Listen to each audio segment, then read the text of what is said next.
नमस्कार दोस्तों, बेबाक भाषा के दो टूक कार्यक्रम में आपका दिल से स्वागत है। सत्ता, ताकत, जलवा और परिवारवाद। आज हम आपके साथ बात करेंगे उन अहम मौकों की जिसकी चर्चा हर तरफ हो रही है, जिसकी तस्वीरें, जिसके वीडियो, जिसके रील आप तक बिना मांगे पहुंच रहे हैं और आप संपन्नता को देखकर गदगद हो रहे हैं। मैं यहां बात सिर्फ और सिर्फ धन कुबेर मुकेश अंबानी के बेटे अनंत अंबानी के जो प्री वेडिंग सेलिब्रेशन चल रहा है उसमें जिस तरह से अकूत खर्चा हो रहा है उस पे नहीं करने जा रही हूं, क्योंकि धन अंबानी जी का, खर्चा अंबानी जी का और बेटा प्रेम अंबानी जी का। लिहाजा उनका मन है पैसा वे जहां चाहें वहां खर्च करें। मैं यहां बात सिर्फ उन सेलिब्रिटीज की भी नहीं कर रही हूं जो यहां पर नाच गाना भांगड़ा करने आए हैं और यह बताने के लिए आए हैं कि वे रिहाना का विरोध तब करेंगे जब वह किसानों के पक्ष में आएंगी। लेकिन जब वही रिहाना आएंगी अनंत अंबानी के प्री वेडिंग सेलिब्रेशन में जलवा दिखाने के लिए, तो वे सब मुग्ध होकर, मंत्रमुग्ध होकर उसकी फोटो लेंगे, वीडियो लेंगे और अपने सोशल मीडिया प्लेटफॉर्म्स पर शेयर करेंगे। यहां आपको याद दिला दूं, ये रिहाना वही है, वही अमेरिका की पॉप सिंगर, दिलों की धड़कन बताया जाता है, जिन्हें ध्यान से देखिए स्क्रीन पर, यह प्रोग्राम इसी भव्य दिव्य आयोजन का है जिनका भारत में जबरदस्त विरोध हुआ था उस समय जब उन्होंने महज एक ट्वीट किया था भारत में 2021 में जो किसान आंदोलन चल रहा था उसके पक्ष में। और तब बताने की कोशिश हुई थी ये तमाम सेलिब्रिटीज जो इस शादी के, पूर्व शादी के सेलिब्रेशन में शामिल हैं, वे बताना चाह रहे थे कि आप रिहाना जी, आप भारत के इंटरनल मैटर में कैसे हस्तक्षेप कर सकती हैं, ये हमारा मसला है। और देखिए यह भी एक गजब विडंबना है कि रिहाना उस समय विरोध कर रही थी किस तरह से किसानों का दमन किया जा रहा है उसका, और पक्ष में खड़ी थी किसानों के, और किसान खड़े थे अंबानी और अडानी की लूट के खिलाफ। और इस किसान आंदोलन ने इसी शख्स जिसका प्री वेडिंग सेलिब्रेशन है उसके जियो टावर्स को बड़े पैमाने पर निशाने पर लिया था। इसे कहते हैं इतिहास और धन का चक्कर।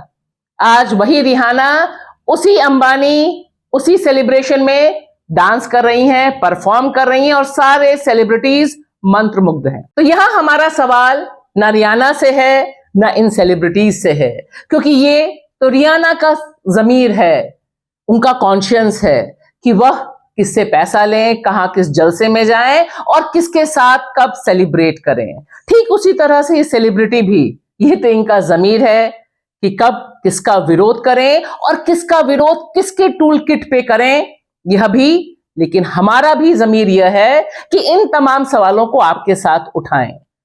यहां पर हम सवाल जरूर पूछेंगे।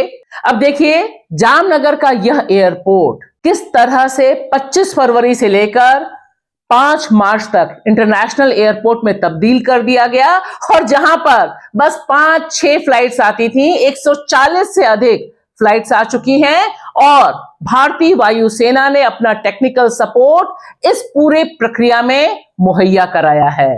तो सिर्फ हम, आप, हमारा कर, हमारा पैसा ही नहीं, भारतीय वायुसेना भी जिसका जिस तरह से इस्तेमाल हुआ है वह तो अभूतपूर्व है। और यह सब सुनकर आप तो दिल से कह ही रहे होंगे कि यह सब संभव है क्योंकि मोदी जी हैं, और मोदी जी और उनके प्रिय मित्र अंबानी और अडानी उनके लिए जिस तरह से वह रेड कारपेट बिछाने को तैयार हैं। यहां हम सवाल जरूर करेंगे और सवाल करेंगे अपने प्रिय प्रधानमंत्री नरेंद्र मोदी जी से, उनकी सरकार से और खास तौर से विदेश मंत्री जयशंकर जी से, क्योंकि 2021 में जब रिहाना ने ट्वीट किया था तब जयशंकर जी ने बताया था देश और दुनिया को कि दरअसल यह एक टूल किट का हिस्सा है।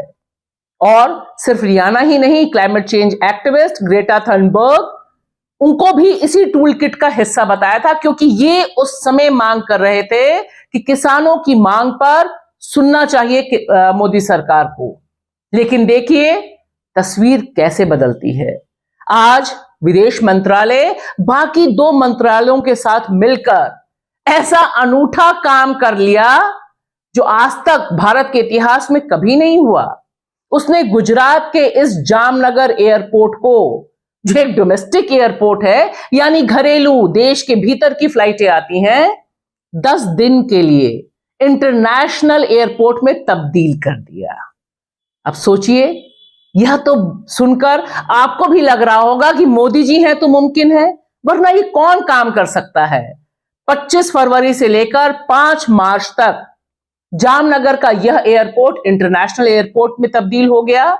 400 से अधिक फ्लाइटें, और सिर्फ इतना ही नहीं, अब आप देखिए कि यह पूरा इलाका दूसरे ढंग की साज सज्जा से जगमगा रहा है। एक्सपेंशन हुआ और टॉयलेट्स तक रिनोवेट किए गए और पता नहीं क्या क्या हुआ, और यह सब हमारे और आपके पैसे से हुआ है। यानी भारतीय नागरिक जो कर देते हैं, उस कर का पैसा यहां खर्च किया गया इस तमाम जलसे को संभव बनाने में। और यह सब कुछ इसलिए हुआ ताकि जामनगर के इस परिवार के स्वागत में जो लोग इंटरनेशनली आ रहे हैं, इंटरनेशनल गेस्ट आ रहे हैं, उन सबको कोई दिक्कत ना हो, सीधे यहां लैंड करें और उसके बाद बस या लग्जरी गाड़ियों में पहुंच जाएं जलसा मनाने के लिए। और तो और भारतीय वायुसेना ने अपना पूरा का पूरा बेस, पूरे की पूरी टेक्निकल हेल्प इस एयरपोर्ट को इंटरनेशनल एयरपोर्ट बनाने में दी। अब आप याद कीजिए मोदी जी और मोदी जी का परिवारवाद पर हमला। क्या यह सारा जलसा जो हो रहा है, जिसके लिए हमारा आपका पैसा भी खर्च हो रहा है, इसका कोई कनेक्शन परिवारवाद से नहीं है? जामनगर 10 दिन के लिए इंटरनेशनल एयरपोर्ट बन गया। वाह मोदी जी वाह। अब देखिए, इसी तरह की उदारता क्या यह सिस्टम, क्या मोदी सरकार, क्या उनकी मशीनरी तब दिखाती है जब मामला गरीब का होता है? काश इसी तरह की उदारता दिखाई होती देश की राजधानी दिल्ली में वकील हसन का घर गिराने से पहले, क्योंकि यह वह शख्स है मोदी जी जिसने आपकी विकास की सुरंग में फंसे 41 भारतीय नागरिकों को अपनी टीम की मदद से जिंदा बाहर निकाला था। लेकिन देखिए, जब बुलडोजर चलाना होता है आपकी सरकार को, तब अतिक्रमण दिखाई देता है। अतिक्रमण सिर्फ गरीब, दलित और मुस्लिम बस्तियों में दिखाई देता है, लेकिन जब एक डोमेस्टिक एयरपोर्ट को इंटरनेशनल एयरपोर्ट करना होता है, तब अंबानी जी और अंबानी जी का जलवा दिखाई देता है। और मोदी जी के भक्तगण, ध्यान से देखिए यह तस्वीर 2019 की है, जब मोदी जी दोबारा सत्ता में आए और किस तरह से उन्होंने शीश नवाया देश के कॉन्स्टिट्यूशन के सामने। और देखिए, यह देश का कॉन्स्टिट्यूशन बताता है बाबा साहब भीमराव अंबेडकर की जो पूरी जिद थी कि आजादी के बाद और कॉन्स्टिट्यूशन के तहत हर नागरिक बराबर हो कानून की निगाह में।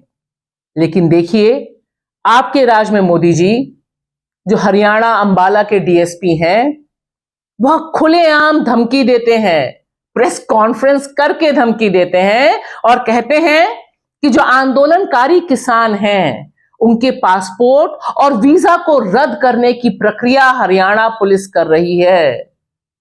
जनाब, अब पुलिस पासपोर्ट और वीजा पर भी कंट्रोल करेगी? अभी तक तो हम सुनते आए थे कि यह सब कुछ विदेश मंत्रालय के तहत आता है। और इस तरह की धमकी जब भारतीय जनता पार्टी पश्चिम बंगाल में संदेश खाली में प्रदर्शन करती है, तब हाईकोर्ट उसे संरक्षण देता है। लेकिन जब देश की राजधानी के कुछ किलोमीटर दूर किसान आंदोलन करते हैं, तब आपका तंत्र सरेआम एक गैर कानूनी धमकी देता है कि वह आंदोलनकारी किसानों का पासपोर्ट जब्त कर लेगा, उनका वीजा रद्द कर देगा, यानी आंदोलन ना हो।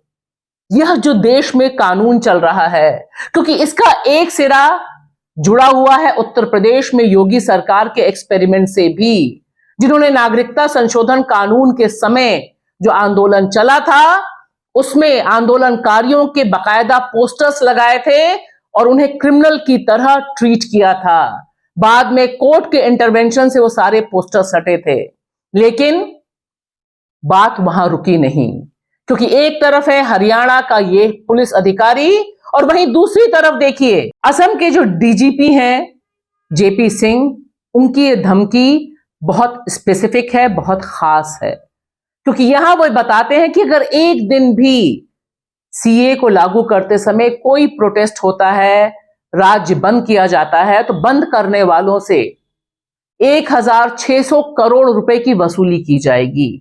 क्यों? क्योंकि इतना नुकसान राज्य को होता है अगर राज्य एक दिन बंद रहे। मिस्टर डीजीपी, बंद करना, आंदोलन करना, यह सब कॉन्स्टिट्यूशनल राइट है इंडियन सिटीजन के। आप वसूली करने वाला जो तंत्र बनाना चाहते हैं, इसके लिए थोड़े बहुत परिवर्तन आपको कॉन्स्टिट्यूशन में करने पड़ेंगे। लेकिन देखिए, चाहे हरियाणा के पुलिस अधिकारी हो या फिर असम के पुलिस अधिकारी, यह सब जिस तरह से लोकतंत्र में आंदोलन को क्रिमिनलाइज कर रहे हैं, उन्हें अपराध में तब्दील कर रहे हैं, यह एक बहुत भयावह समय है। मोदी जी, चुनाव प्रचार के समय जब आप नारी शक्ति, नारी सम्मान की बात करते हैं, तो देखिए आपका जो तंत्र है वह किस तरह से बलात्कारियों, यौन शोषण और इसके आरोप से घिरे लोगों को प्रोटेक्ट या अपनी वॉशिंग मशीन में धोता है। इसका ताजा उदाहरण है महाराष्ट्र से। यह शख्स है, इस शख्स का नाम है मंगेश सातमकर। इनके ऊपर पिछले साल 3 मई को आरोप लगा, एफआईआर हुई। एक महिला ने बलात्कार का आरोप लगाया, एफआईआर भी हो गई और कुछ ही महीने के भीतर यह शख्स अपना खेमा बदल लेता है। जब एफआईआर होती है तब ये उद्धव ठाकरे वाले शिवसेना का हिस्सा है, नेता है, और 29 जुलाई को यह शख्स शामिल हो जाता है आपकी जो सरकार चल रही है एकनाथ शिंदे के गुट में।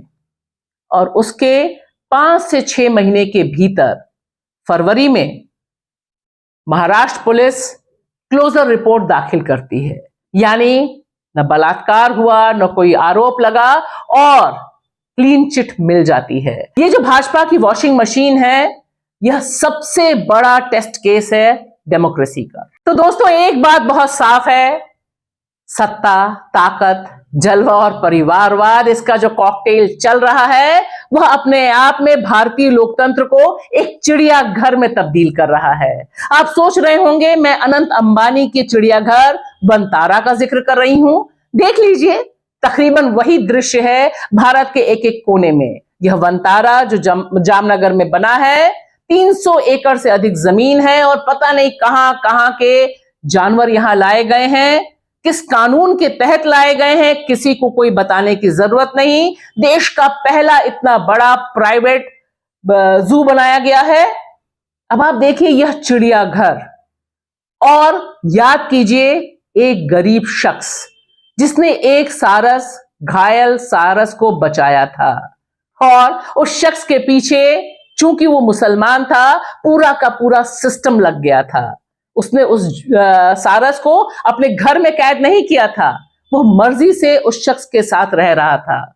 लेकिन चूंकि परिवारवाद का हिस्सा नहीं था, अंबानी जी के परिवार का हिस्सा नहीं था, इसलिए उसे तो जेल के चक्कर और बाकी सब कुछ करना पड़ा।